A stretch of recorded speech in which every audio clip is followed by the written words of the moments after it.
Hello everyone, I welcome you all to the Infinity Vision platform. This session is all about giving you the in-depth knowledge of what physics JEE main paper was all about on 1st Feb 2023 in second shift. In comparison to your first shift, again the paper was somewhat similar. The number of questions which were easier, it is about 24%, and the number of questions which was of moderate level which was 64%, and the difficult questions comprises of 12%. So that means कि अगर आप easiest questions की बात करें जो कि direct NCERT based questions थे और जो कि only simple minimal concept involve थे, ठीक है, स्टेटमेंट बेस्ड क्वेश्चन थे, वो those questions were about 24%. And the moderate questions like your formula based questions जो होते हैं, जो जिसमें एक कॉन्सेप्ट इन्वॉल्व होता है और एक फॉर्मूलेस पे पूरे आपको सॉल्व करना होता है ऑन दैट पर्टिकुलर फॉर्मूलाज, तो उस टाइप के क्वेश्चंस आपके 64% थे. 12% क्वेश्चंस काफ़ी डिफ़िकल्ट थे. दैट मीन्स एक दो क्वेश्चंस डिफ़िकल्ट थे आपके, उसमें से भी आपके जो मल्टीपल चैप्टर्स के कॉन्सेप्ट उसमें इन्वॉल्व थे, ठीक है. सो इसका परसेंटेज काफ़ी कम होता है. So even if you focus on the moderate level as well as easiest questions of the your JEE Main examinations, still you would be able to score very well. Means 90% questions आप आसानी से कर सकते हैं, ठीक है. So in totality the paper was quite easy to moderates. And what about the percentage of questions that came from your 11th and 12th standard? As you can see, the percentage of questions that came from your 11th standard is about 56%, and from 12th it is about 44%. So again बहुत ज़्यादा difference नहीं है. हमने previous videos में भी आपको बताया हुआ है, मैक्स टू मैक्स डिफरेंस इसमें 5 to 6%, 6-7% मैक्स टू मैक्स इतना ही आता है. तो दैट मीन्स एक दो क्वेश्चंस इसमें ज़्यादा आ सकते हैं. इसमें समटाइम 12th में एक दो क्वेश्चन ज़्यादा आ जाते हैं, sometime as compare to 11th, sometime 11th में क्वेश्चन एक दो ज़्यादा आ जाते हैं as compare to 12th. Okay, so in totality, what you can do is you cannot neglect any particular topic of class 11th as well as class 12th. So इस paper में आप कोई भी टॉपिक्स नेग्लेक्ट नहीं कर सकते हैं, चाहे वो 11th का हो चाहे 12th का हो, ठीक है. You have to stick to all the content and hot topics that we have already covered in our previous videos also. Okay, next session is about what percentage of questions and what are the number of questions that came from your 11th standard. As you can see, 14 questions आए थे 11th standard से. उसमें से भी units and dimension से जो measurement से questions आए थे. इसमें डायमेंशन एनालिसिस का क्वेश्चन आया है जो कि हमेशा आता ही है. एक क्वेश्चन तो हमेशा एक्सपेक्ट कर ही सकते हैं इससे, ठीक है. मोशन इन स्ट्रेट लाइन पे इक्वेशन ऑफ मोशन का एक क्वेश्चन आया था. And again laws of motion बहुत आपका हॉट टॉपिक है, जिसमें से क्वेश्चन आप ढेरों आ रहे हैं JEE मेंस में इस बार, ठीक है. तो प्रोजेक्टाइल मोशन पे क्वेश्चन आया है, इसमें स्टैटिक फ्रिक्शन पे एक क्वेश्चन आया है, एंड एक इम्पल्स ग्राफ पे क्वेश्चन आया था FT का, तो फाइंड आउट द इम्पल्स, ठीक है. तो 3 क्वेश्चन आपके लॉज ऑफ मोशन से आए थे. एंड अपार्ट फ्रॉम दिस इस पे एक टेंशन का भी क्वेश्चन मोस्टली आया था. प्रीवियस सेशंस में बहुत क्वेश्चंस आए हुए हैं, ठीक है. टेंशन इन अ स्ट्रिंग, तो आप ये हमेशा याद रखेंगे. Laws of motion as per 11th standard is concern, इस बार लॉज ऑफ मोशन पे बहुत सारे क्वेश्चंस आ रहे हैं. वर्क एनर्जी से again work done for path dependent force as well as potential energy of a spring पे 2 क्वेश्चंस आए हुए हैं, ठीक है. इस पे समटाइम एक क्वेश्चन आ जाता है, समटाइम कभी नहीं भी आता है, ठीक है. सो इस पे फ्लक्चुएट करता है, वर्क एनर्जी में फ्लक्चुएट करता ही है. Okay, system of particular rotations पे भी एक क्वेश्चन एक्सपेक्ट कर ही सकते हैं आप. इसमें आपका perpendicular axis theorem and parallel axis theorem पे क्वेश्चंस आया हुआ था, ठीक है. अपार्ट फ्रॉम दिस आपका मोमेंट ऑफ इनर्शिया पे भी इस पे क्वेश्चंस खूब आता है, और एंगुलर मोमेंटम पे भी क्वेश्चंस आ जाता है, ठीक है. एंड ग्रेविटेशन से इसके वेलोसिटी पे क्वेश्चंस आया हुआ है इसमें. एंड प्रीवियस सेशंस में भी आपको बताया गया था कि इसके वेलोसिटी से questions do come as far as gravitation is concerned. Apart from that, satellite communication system questions do come in your gravitation chapter. Apart from that, और एक एनर्जी कंजर्वेशन या एनर्जी ऑफ अ सैटेलाइट्स पे भी questions खूब आए हुए हैं previous sessions में भी. Okay, mechanical properties of the solids पे यंग्स मॉडुलस ऑफ इलास्टिसिटी पे एक क्वेश्चन आया हुआ है. And mechanical properties of fluid पे भी कंटिन्यूटी इक्वेशन पे एक क्वेश्चन आया हुआ है, ठीक है. इससे पहले आपके क्वेश्चन इसमें जब भी आते हैं फ्लूइड्स मैकेनिक्स पे, तो हमेशा फ्लूइड मैकेनिक्स फ्लूइड पे जो क्वेश्चंस आते हैं मोस्टली आपके सरफेस टेंशन पे क्वेश्चंस आए हुए थे, ठीक है. इस बार कंटिन्यूटी इक्वेशंस पे क्वेश्चंस आया हुआ है, ठीक है. And thermal properties of matter पे एक एब्सोल्यूट जीरो पे एक क्वेश्चंस आया हुआ था. उस एब्सोल्यूट जीरो पे क्या होगा, what are the conditions that will take place, इस पे एक न्यूमेरिकल आए हुए थे.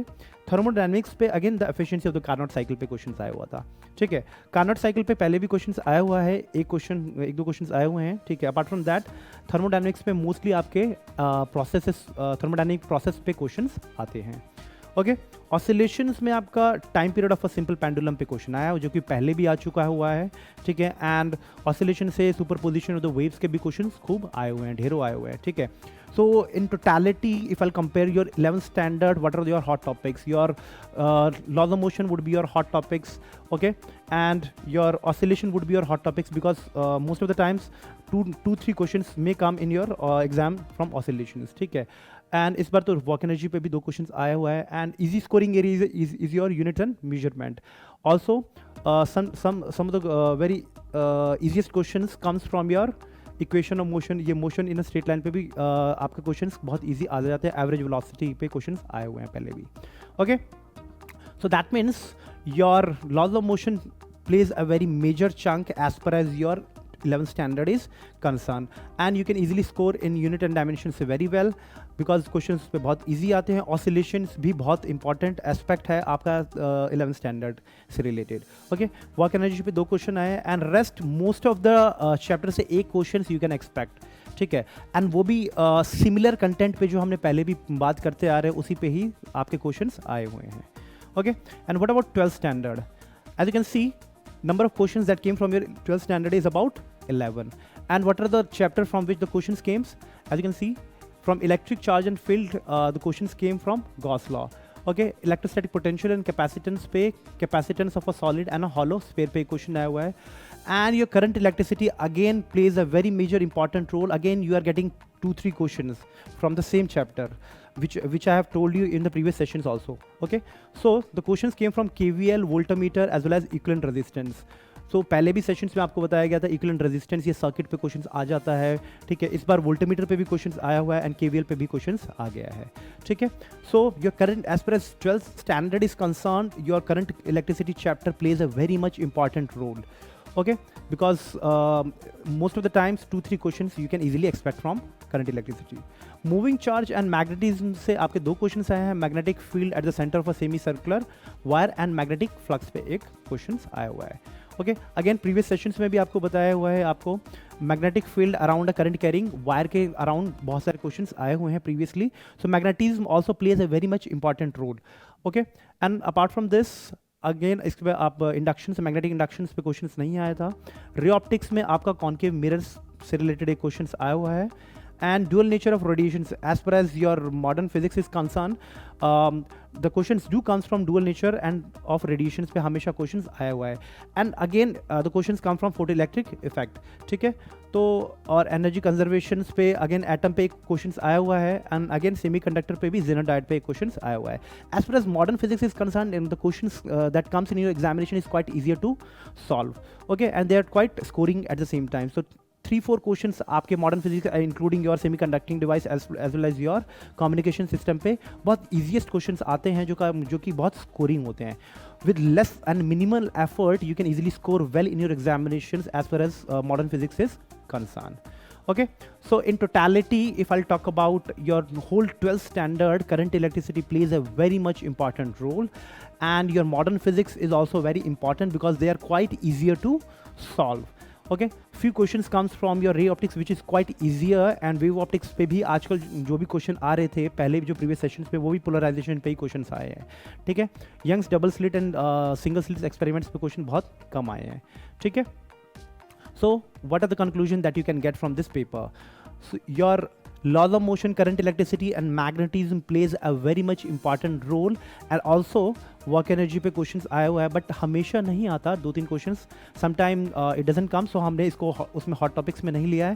सो laws of motion, current electricity and magnetism plays a very much important role as per as scoring good in your physics examinations, okay। avoid complex analytical based contents that I have already told you, it percentage ranges from 4 to 11%, जो कि बहुत कम है। In totality देखा जाए difficult analytical based questions बहुत कम आते हैं, ठीक है। So you can neglect those areas specially if you have moderate level of preparation, okay। now revise all the formulas and hot topics of your 11th standard, which is a basic must as per as physics is concerned, Okay, revise all the content which I have already told, do the questions on the contents which I have already told you. ठीक है, जो हम previous sessions में भी आपको बताए गए हैं, जो जो contents आपको बोले गए हैं, उसी contents पे questions repeatedly आ रहे हैं आपके. So you have to stick to those contents very thoroughly in order to score very well in your examinations. I hope this session is of beneficial for you. Thank you.